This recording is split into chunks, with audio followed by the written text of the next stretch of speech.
வெளிய நம்ம பார்ட்டியை பத்தி ஜனங்க என்ன பேசிக்கிறாங்க முதல்ல அதை சொல்லுங்க.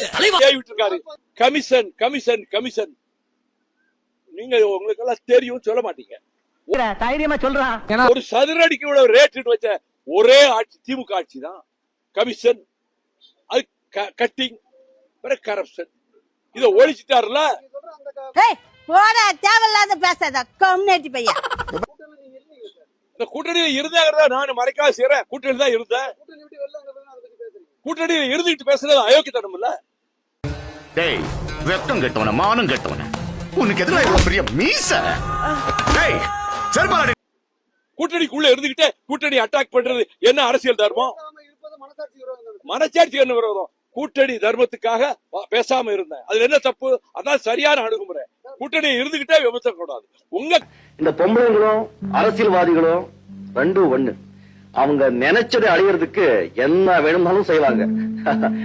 அவங்க கருத்தை நான் ஏன் ஏத்துக்கணும்? இந்த திருக்குறள் என்கிட்ட சொல்லாதீங்க. நான் 1330 திருக்குறளை உங்ககிட்ட சொல்றேன். எப்பப்ப பிரச்சனை வருதோ அப்பப்ப ஜம்ப் பண்ணி போய்கிட்டே இருக்கணும். அவங்கள பத்தி கண்டம் பண்றது அது நாகரிகமா? அது நாகரிகமா?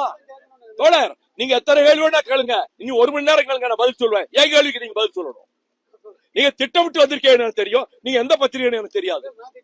தேடி பூச்சி ஏதாவது தப்பாவது பதில் சொல்லுவான். எனக்கு கேள்வியே தெரியாதே. நான் யாரு? வெறும் டுபாக்கூர் பத்திரிகை சார். நீங்க எந்த பத்திரிகை சார்? நீங்க எந்த பத்திரிகை? அதுக்கு பதில் சொல்லுங்க. இல்ல எந்த பத்திரிகை சொல்லுங்க. கேக்குறீங்கல்ல, நான் பதில் சொல்ல வேண்டிய அவசியம் இல்ல. உங்க கேள்விக்கு நான் பதில் சொல்ல வேண்டிய அவசியம் இல்ல. உங்க கேள்விக்கு நான் பதில் சொல்ல வேண்டிய அவசியம் இல்ல. நீங்க திட்டமிட்டு வந்திருக்கீங்க. இங்க யார் உங்களை ஏவி விட்டது? படுத்துற நிமிஷம் தாங்க முடியலையே. யார் ஏவி விட்டது? உங்க பத்திரிகை முதலாளி ஏவி விட்டு இருக்காரு. உங்க பத்திரிகை முதலாளி ஏவி விட்டு இருக்காரு. அது மஞ்ச பத்திரிகை ஆயிடுச்சு. முந்தாரால கேவலப்படுத்தி என்னை பத்தி அரபகத்துக்கு சொத்து வாங்கிட்டாரு. உங்க மேல கோர்ட்ல கேஸ் போட போறேன். அல்ல இப்படி எல்லாம் பண்ணிட்டு இருக்கிறதுக்கு யாரு இப்ப இருக்கிறத வச்சுதான் கேட்க முடியும்.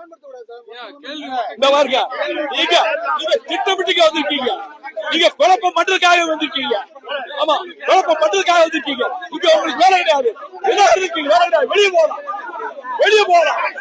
என்ன ராஸ்கல், நான் அப்ப வந்து பாத்துக்கிட்டு அதிக பிரச்சனை தரமா பேசிட்டு இருக்கேன். அன்னைக்காச்சும் கன்ஃபியூஷன்ல கிடையாது. இப்ப கன்ஃபார்மா உன்னை பெட்ரோல் ஊத்தி கொடுத்திருவேன். ஆமா, சாதாரண ஒரு வைக்க போற நம்பி போனா கூட வாழ்ந்துடலாம் சார். வைகோவை நம்பி போனா வாழவே முடியாது சார்.